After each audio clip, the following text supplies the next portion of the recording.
नमस्कार साथियों, आप सबका स्वागत है उत्कर्ष इंजीनियर्स क्लासेस में। आज फिर एक वैकेंसी के साथ, और ये वैकेंसी फिर है डिप्लोमा स्टूडेंट्स के लिए। और ये वैकेंसी इस बार निकली है भारत के गुजरात राज्य से, जिसमें मेट्रो में आपके सामने वैकेंसी निकली है। तो मेरे साथ है केशव सर, जो आपको इस वैकेंसी के बारे में बताएंगे, आप किस तरह से इस वैकेंसी की तैयारी कर सकते हैं और अपने फॉर्म को किस तरह से आपको फिल करना है, किन गलतियों को आपको दोहराना नहीं है जिससे आपका फॉर्म में रिजेक्शन ना हो। तो केशव सर, इस गुजरात की वैकेंसी के बारे में अपन बात करने वाले हैं। जी तो सर, ये गुजरात मेट्रो रेल कॉर्पोरेशन है, जीएमआरसी सब जानते हैं। जैसे जयपुर मेट्रो होता है, जैसे दिल्ली मेट्रो होता है, वैसे ही गुजरात मेट्रो का है। बिल्कुल सही है सर, और काफी अच्छी यहाँ पे पोस्ट निकली हुई है।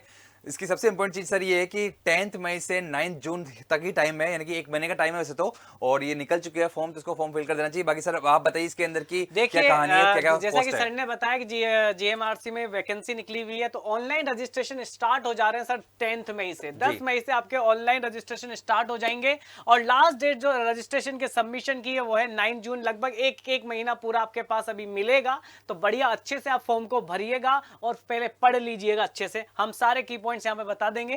पेमेंट जो आप ऑनलाइन करवा सकते हो, चाहे बैंकिंग से, डेबिट कार्ड से, तो उसकी डेट भी 10 मई से लेके 9 जून तक ही है सर। डेट ऑफ टेस्ट मतलब इन्होंने एग्जाम का डेट भी बता दिया है जी, कि भैया ये आपका चेंज हो सकता है, मतलब सब्जेक्ट चेंज कर सकते हो आप जो भी। ये चेंज हो सकता है, लेकिन टेंटेटिव है कि जुलाई में एग्जामिनेशन होने वाला है। तो इन्होंने बोल दिया कि जुलाई में एग्जामिनेशन होगा। तो देखा जाए तो कैसे हो सर, ये लगभग 2 यानी महीने जुलाई के अंदर हो सकता है। हालांकि इन्होंने बोला कि भाई ये थोड़ा सब्जेक्ट टू चेंज है, मतलब हम चेंज कर सकते हैं इसको भले, लेकिन अभी के लिए हमारी डेट जो है वो जुलाई में है, जो कि यानी कि सामने है। जो तैयारी करने वाले लोग हैं वो बहुत अपने कमर कस ले, सामने एग्जाम है। अगर हम पोस्ट की बात करें सर, तो यहाँ पोस्ट निकली आपके सामने SCTO मतलब स्टेशन कंट्रोल और and train train operator operator में आपके पास पोस्ट निकली है। 150। ग्रेड की बात की जाए तो 33,000 से लेकर सर 1 लाख तक का इनके बीच में काफी ग्रेड अच्छी है, ठीक है। बिल्कुल। और नंबर ऑफ पोस्ट 150 है, जहां जनरल की 61, बाकी कैटेगरी की आपके पास सारी पोस्ट, लगभग 150 पोस्ट आपके पास निकली है सर। इसके एजुकेशन क्वालिफिकेशन में आप थोड़ा सा क्लियरिफिकेशन सबसे अच्छी बात है कि जो ये पोस्ट निकली हुई है डिप्लोमा वाले विद्यार्थियों के लिए है। तो डिप्लोमा चाहे आपने मैकेनिकल में क्या हो, इलेक्ट्रिकल में क्या हो, कंप्यूटर इंजीनियरिंग में क्या हो, इलेक्ट्रॉनिक्स के अंदर क्या हो सर, इलेक्ट्रॉनिक्स एंड कम्युनिकेशन वाले भी इसके अंदर बिल्कुल एलिजिबल है। और उन सब के लिए एक कोई गवर्नमेंट रिकॉग्नाइज्ड यूनिवर्सिटी से अगर आपने डिप्लोमा किया है तो वो सब एलिजिबल है इसके अंदर। डिप्लोमा चाहे इलेक्ट्रिकल, मैकेनिकल, इलेक्ट्रॉनिक्स या कंप्यूटर साइंस, आपने किसी से भी डिप्लोमा किया हुआ तो आप इसे फिल कर सकते हैं। और आप एज की बात की जाए तो यहाँ लगभग सर 18 से 28 लगभग 10 साल का है, ठीक है। और मेडिकल स्टैंडर्ड जो भी उन्होंने मांगा है वो A1 का मांगा है, जो आपको ये पढ़ना पड़ेगा। इसके बाद CRA की पोस्ट की बात करें, CRA होता है आपके पास कस्टमर रिलेशन असिस्टेंट। ये भी रेलवे में पोस्ट, और इसकी लगभग 46 पोस्ट निकली हुई है। और सर इसमें जो मांगा हुआ है वो आपके पास साइंस ग्रेजुएटेड मतलब BSc sir, I think BSc है बिल्कुल। फिजिक्स केमिस्ट्री और मैथमेटिक्स में BSc मांगी गई है। तो चलो ये अपनी टेक्निकल मतलब एक इंजीनियरिंग डिप्लोमा से संबंधित नहीं है। बाकी हम जेई की पोस्ट की बात करें सर, जेई की पोस्ट भी यहाँ निकाली, चाहे वो इलेक्ट्रिकल हो, इलेक्ट्रॉनिक्स हो सर। इलेक्ट्रॉनिक्स में नंबर ऑफ पोस्ट कम निकलती है और निकलती भी नहीं है जेई में जहां तक, ठीक है। और मैकेनिकल हो, सिविल हो, इन सब में आपके सामने जूनियर इंजीनियर की पोस्ट निकली है सर 31। अगर इलेक्ट्रिकल के लिए 31 है, यहाँ पे अगर इलेक्ट्रिक्स की बात करें 28 है, यहाँ पे अगर मैकेनिकल की बात करें तो 12 है, और यहाँ पे सिविल वालों के लिए 6 है। तो मतलब सबसे ज्यादा इलेक्ट्रिकल वालों के लिए, फिर इलेक्ट्रिक्स वालों के लिए, फिर मैकेनिकल एंड सिविल है। यहाँ पे डिप्लोमा चाहिए इनके अंदर, और वही जो एज है इनकी 18 to 28 होनी चाहिए सर। ये वैकेंसी है ना, आप ये और ऊपर वाली दोनों ही डिप्लोमा स्टूडेंट्स के लिए है। तो ये आप देखना है, दोनों ही पोस्ट आप भर सकते हो। आप जेई भी बन सकते हो, और आप इसमें आप SCTO भी बन सकते हो। दोनों में ही आपके पास ऑप्शन है। और भी पोस्ट निकली हुई है सर, वो ITI वालों के लिए पोस्ट है। ITI वालों के लिए भी यहाँ सुनहरा अवसर दिया है इन्होंने। तो जो हमारे डिप्लोमा वाले विद्यार्थी हैं उनके लिए जो पोस्ट है, एक जेई की पोस्ट है, और SCOTO यानी कि स्टेशन कंट्रोलर या फिर आपके ट्रेनिंग ऑपरेटर जो है उसमें, वो उनके लिए पोस्ट निकली हुई है। तो वो सारे आप फिल कर सकते हैं जो डिप्लोमा वाले विद्यार्थी हैं। Electrical, mechanical, computer engineering and electronics, वो चारों तो एक साथ उसमें फिल कर सकते हैं। बाकी इंडिविजुअली जेई की पोस्ट के लिए इलेक्ट्रिकल, इलेक्ट्रॉनिक्स, मैकेनिकल और सिविल में निकली हुई है। लेकिन सर यहाँ एक बहुत की पॉइंट्स दे दिया सर इन्होंने कि candidates also along with the higher qualification in respective discipline can also apply, मतलब बीटेक वाले भी अप्लाई कर सकते हैं। तो दोस्तों ऐसा नहीं है कि ये डिग्री डिप्लोमा वालों के लिए, आप बीटेक वाले भी इसमें अप्लाई कर सकते हो, क्योंकि इन्होंने यहाँ एक नोट बना के ये चीज दे दी है ना। ऑल वैकेंसी आर प्रोविजनल, इन्होंने बोला है वैकेंसी में कम ज्यादा ये अपने सब्जेक्ट के अनुसार कर सकते हैं। डिग्री जो इनके ऊपर है सारी की सारी।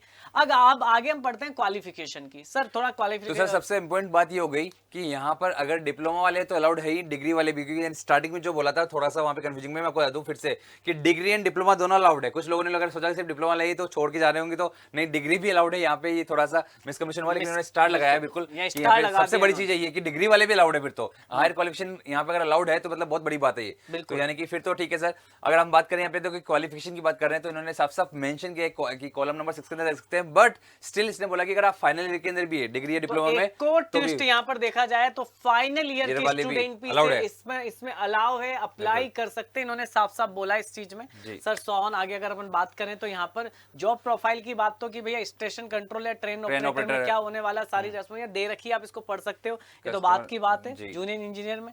अगर हम बात करें सर सिलेक्शन प्रोसेस की, क्योंकि ये सबसे इंपॉर्टेंट होता है, तो सिलेक्शन प्रोसेस में कैसा सर आपको बताएंगे किस तरह से पेपर होगा और किस तरह से क्वालिफिकेशन यहाँ पर। सर तो जो ये टेस्ट है बिल्कुल वो रिटन टेस्ट है 100 मार्क्स का, और एक गुजराती लैंग्वेज में टेस्ट है 20 मार्क्स का। तो सर मेरा एक क्वेश्चन यहाँ उठ गया कि गुजराती लैंग्वेज का टेस्ट होगा, तो मतलब आपको गुजराती आनी चाहिए। बिल्कुल। अगर गुजराती आनी चाहिए तो क्या अदर स्टेट के कैंडिडेट्स उसको भर सकते हैं, नहीं भर सकते हैं, अगर वो गुजराती तैयार कर ले थोड़ा बहुत? सर यही जो अभी तक मेंशन किया है उसके अंदर उन्होंने बस ये बोला कि जो गुजराती लैंग्वेज का टेस्ट उनको क्वालिफाई करना पड़ेगा। अगर बाहर की बंदे भी है तो ये सिर्फ क्वालिफाइंग मार्क्स चाहिए उसको, उसके सिवा बाकी जो रैंक है वो रिटन टेस्ट पे होगी, यही मेंशन किया इसने। इसका मतलब ये है कि सर बाहर के जो है अदर स्टेट्स के वो ही फिल कर सकते हैं, लेकिन उनको ये क्वालिफाई करना पड़ेगा गुजराती लैंग्वेज का टेस्ट क्वालिफाई करना जैसे हमने पड़ेगा। महाराष्ट्र के एग्जाम के लिए देखा था, तो वहां पे भी वही कहानी थी, तो यहाँ पे भी आपको ये क्वालिफाई करना पड़ेगा। बिल्कुल पढ़ सकते हो आप, ऐसी कोई बड़ी बात नहीं, क्योंकि इंजीनियर कुछ भी कर सकता है। ठीक है।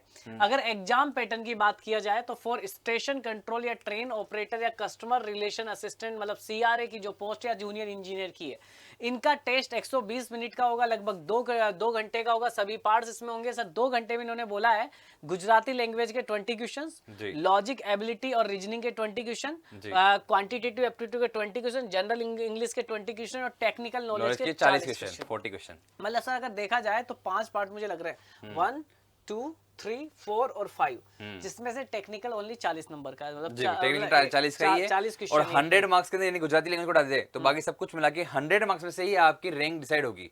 बिल्कुल बिल्कुल सर, यहाँ पर सारी चीजें उन्होंने इस तरह से दे दी है। फिर अपन बात करें यहाँ पर, अगर आप मेंटेनेंस की बात कर रहे हैं तो उसमें भी टेक्निकल नॉलेज 40 का है, Gujarati language 20 question, logic ability 15 question, quantitative aptitude 10 question और जनरल इंग्लिश 15 क्वेश्चन आपके पास होने वाला है। सिलेबस की बात अगर बात करें तो सिलेबस के लिए आपको जाना पड़ेगा gujaratmetro.com पर, यहाँ पर आपको सिलेबस की डिटेल दे दी जाएगी। सर नेगेटिव मार्किंग के बारे में आप क्या कहेंगे? सबसे इम्पोर्टेंट 1/4 इसमें नेगेटिव मार्किंग होंगी। जितने भी क्वेश्चन है उसके जो नेगेटिव मार्किंग है वो 1/4 है, तो मतलब मुझे लगता है बच्चे वैसे भी हैबिचुअल है इसके लिए, तो वही 1/4 इसकी नेगेटिव मार्किंग होगी यहाँ पे। कट ऑफ के बारे में भी कुछ कहा है कि इच टेस्ट या part section will have minimum passing cut off score as well as on the total score, मतलब सर हर एक पार्ट का अपना कट ऑफ रहेगा यहाँ पर, ये भी है हर एक पार्ट का अपना कट ऑफ रहेगा। सबसे इम्पोर्टेंट बात है सर ये, सबसे इम्पोर्टेंट पार्ट है कि सबका अपना अपना कट ऑफ आपको क्वालिफाई करना पड़ेगा। तो इससे क्या होगा कि नंबर ऑफ स्टूडेंट किसी में, जैसे मान लीजिए किसी की इंग्लिश सही नहीं है तो इंग्लिश से बाहर निकल जाएगा, किसी की गुजराती नहीं आती गुजराती से बाहर निकल जाएगा, मिनिमम कट ऑफ सबको पार करनी पड़ेगी। क्वालिफाइंग इन द टेस्ट के बारे में बताया कि जो मार्क्स आपको टेस्ट में आप लेके आओगे उसके बेसिस पर शॉर्टलिस्टिंग किया जाएगा, फिर आगे आपका मेडिकल ये सारी चीजें करवाया जाएगा। ये सारी चीजें उन्होंने बोली हुई है। मेडिकल एग्जामिनेशन में बात की कि मेडिकल बोर्ड क्या होगा, सब कुछ बारे में बताइए, जो कि मुझे लगता है ये तो पढ़ सकते हैं सेकंडरी से। ये तो बाद में आपके पास सेकंडरी आप पढ़ा जा सकता है यहाँ पर। ठीक है। अगर हम और बात, ये तो सर बॉन्ड तो सभी में भराते हैं, इसमें मेट्रो में बॉन्ड का प्रोविजन होता ही है। पे स्केल की बात करें तो आपको पर मंथ लगभग सर ये तो स्टाइपेंड बाद में आपका बढ़ जाएगा 16,000 और 18,000 रहने वाला है, और यहाँ 14,000 16,000 13,000 15,000 और 12,000 और 14,000 आपके सामने रहने वाला है। ठीक है, और ये आपके अभी ये रहने वाला है। तो अगर की जो फीस है 600 रुपीज है जनरल लोगों के लिए, ओबीसी के लिए 300 रुपीज है, और SC ST वगैरह सब में आते हैं जो 150 रुपीज उनके लिए ये फॉर्म का फीस रहने वाला है। अगर हम हाउ टू अप्लाई कैसे करना है तो आपको डिटेल गाइडलाइन दी गई है कि ऑनलाइन एप्लीकेशन रजिस्ट्रेशन आपको करना है, पेमेंट ऑनलाइन पेमेंट आपको करना है, आपके फोटोग्राफ सिग्नेचर स्कैन अपलोड आपको कर देने, सब कुछ यहाँ बताया गया है कि 10 मई से 9 जून के बीच में ये सारी चीजें होगी।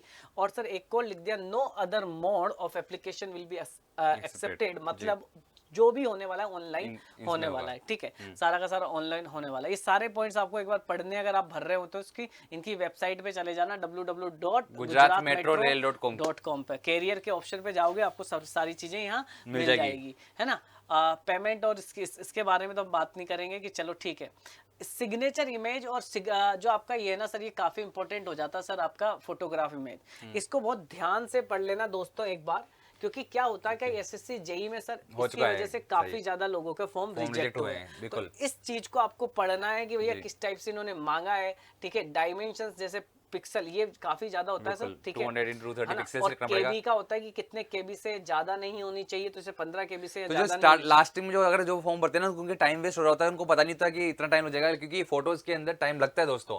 तो फोटो खिंचाने में उसकी पिक्सल को सेट करने में, इसलिए इसका आप ध्यान रखिएगा बस। और यही कहूंगा। सिग्नेचर का भी ऐसा ही है, सारी सारी किस तरह से आपको है ना सब कुछ एक एक पॉइंट। मुझे लगता है कि सर जो मेन जो है चीजें हमने मेन तो बता दी। यही है, सबसे इंपॉर्टेंट बात अभी आपको जो याद रखनी है सर वो है फॉर्म की ऑनलाइन कब से स्टार्ट हो रहा है और खत्म कब हो रहा है। तो 10 मई से लेके 9 जून तक है। और आपको बता दूं कि इसके लिए जो वेबसाइट है आपको पता है gujaratmetrorail.com पे आपको जाना है। वहां पे साथ ही साथ इसमें कौन अलाउड है, डिग्री एंड डिप्लोमा दोनों अलाउड है। फिर से बोल दे आप, इसमें कोई कंफ्यूजन मत रखना, डिग्री एंड डिप्लोमा दोनों अलाउड है। यहाँ पर गुजराती लैंग्वेज को आपको क्वालिफाई करना पड़ेगा, मतलब अगर अदर स्टेट से है तो उनको गुजराती लैंग्वेज का वो जो है एग्जाम को क्वालिफाई करना पड़ेगा। कहीं ना कहीं गुजरात के उनको फायदा बच्चों है। को, स्टूडेंट को इसमें काफी फायदा मिलने है, वाला है, of course। क्योंकि उन्होंने एक गुजराती लैंग्वेज यहाँ पर, क्योंकि गुजराती लैंग्वेज वो काफी बचपन से बोलते हैं तो उनको काफी अच्छा वहाँ पर पकड़ भी पकड़ होता होती है, है। वही। तो उनके लिए ये डाला गया है, बाकी सारी चीजें आपको दी गई। इसमें सर एक मतलब बड़ा ट्विस्टिंग पॉइंट रहा कि उन्होंने जब एजुकेशन क्वालिफिकेशन की बात कर रहे थे तो सभी कॉलम में डिप्लोमा था, लेकिन नीचे जाके उन्होंने एक पॉइंट स्टार लगा के लगा के higher कर भी दिया, लगा हायर क्वालिफिकेशन, मतलब आप डिग्री वाले भी से भर सकते हो। तो दोस्तों ठीक है, तो आज की इस वैकेंसी पर सर यही है कि आप इस वैकेंसी को भर सकते हो। आप पहले ये देख लेना कि आप इसके क्राइटेरिया में फिट बैठ रहे हो या नहीं बैठ रहे हो। सबसे बड़ा क्राइटेरिया मुझे गुजराती लैंग्वेज लगता है, जो मुझे लग रहा है यहाँ पर। तो कुल मिला के याद करने वाली चीज है, 18 से 28 साल आपकी उम्र होनी चाहिए, डिग्री एंड डिप्लोमा चलेगा, गुजराती लैंग्वेज जो है मेन इंपॉर्टेंट है, इसको आपको फॉर्म को फिल करना होना चाहिए इसमें। और रही बात तो जो इलेक्ट्रिकल, इलेक्ट्रॉनिक्स, मैकेनिकल, सिविल वाले सिर्फ जेई के अंदर दे सकते हैं, लेकिन बाकी जो आपको पता है एससी एंड टीओ वाले इस पोस्ट के लिए आपके इलेक्ट्रिकल, मैकेनिकल, इलेक्ट्रॉनिक्स और कंप्यूटर इंजीनियरिंग वाले भी शामिल है। तो ये लोग ही इसमें शामिल है, तो बस इसका ध्यान रखें, यही इसका सहारा है सर मुझे लगता है। तो आप लास्ट में जो तैयारी करना चाहते हैं उनके लिए कुछ कहना चाहेंगे सर? मैं तो यही कहना चाहूंगा सर, अगर आप तैयारी कर रहे हो तो मेहनत करिए दोस्तों, और अब तक सर तैयारी हो जानी चाहिए, क्योंकि ऐसा नहीं है कि अब इसकी तैयारी करने बैठोगे और आप एग्जाम क्योंकि जुलाई का इन्होंने टेंटेटिव मंथ भी दे दिया है। हाँ, मंथ भी दे दिया है, तो तो जुलाई के लास्ट में या पहले हो ही जाएगा एग्जाम, ठीक है। वही आजकल है। एग्जाम हो जाते हैं टाइम पर। तो आप सभी, अगर आप जो स्टूडेंट से फिल कर रहे हैं वो ध्यान देने वाली उनकी बात थी कि उनको तैयारी कर लेनी चाहिए, और जो अभी इसको फिल नहीं कर रहे हैं और सोच रहे हैं कि एग्जाम आएगा जब तैयारी करूंगा, तो उनके लिए एक सीख है कि तैयारी के लिए टाइम नहीं मिलता दोस्तों, आपको तैयारी पहले से करके रखनी पड़ती है, और इस टाइम पर तो रिवीजन करना होता है आपको, ठीक है। तो आप सब रिवीजन करते रहिए, पढ़ते रहिए। आज के लिए इतना ही, थैंक यू, धन्यवाद।